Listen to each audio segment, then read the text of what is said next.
Are you a baseball player dealing with a soft tissue or lower body injury that has kept you out of games and unable to run for an extended period of time? You're feeling good and you're ready to start getting running again. I want to go over today the process that I take these guys through in order to safely build them back up to their pre-injury level of running intensity and velocity. How do I know this? My name is Dr. Jeff Lewis.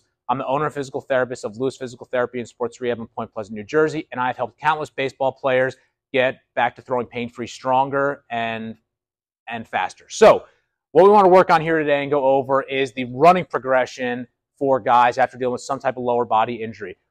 Phase 1 specifically, which is all about just building up volume at a sub-maximal intensity.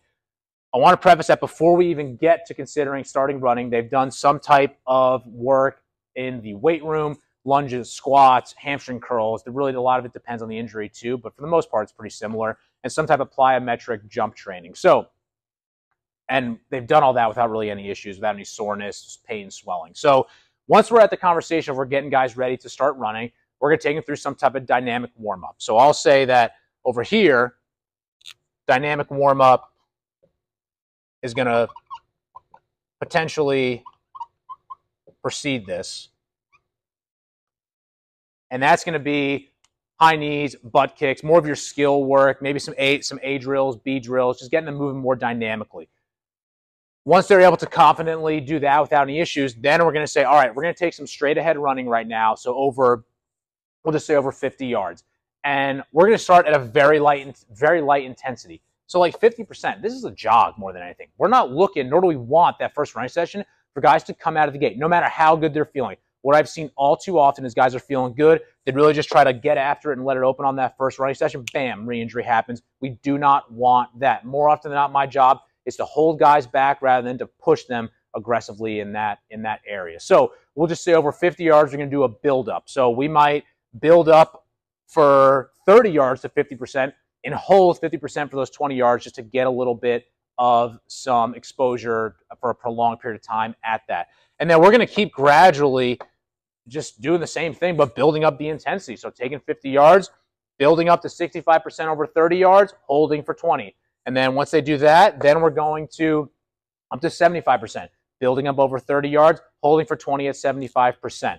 And a lot of times the volume and the degree of how long we're doing each phase at this distance is going to vary. Someone that's come back from an ACL or lower body surgery, we might spend a week or two just at this 50% here. And there's a lot of variables that go into that. But someone with a grade 1 hamstring quad injury, we're probably going to do one day focus at each of these, or we might in one day hit both of these in the second day here. Once we get through this progression here, then we get to start some of our sprint work. And this is like sub-max sprint work, 85%, not high intensity, low yardage, about 10 to 15 yard, and some change of direction work. So COD just means change of direction. So this is a rough outline of how we take guys through it, just to make sure, one, they are essentially checking each box at each phase. They're not having a ton of pain, that they feel anything higher than a 4 out of 10 in this phase here. We're not going to push it there. Ideally, we want to get them to a point where they're fully pain-free before we have them start any sprinting more than anything.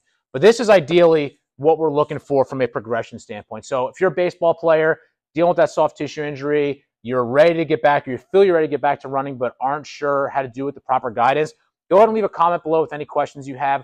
Like and subscribe to our channel. We put out a ton of content on a weekly basis dedicated to baseball player rehab and performance.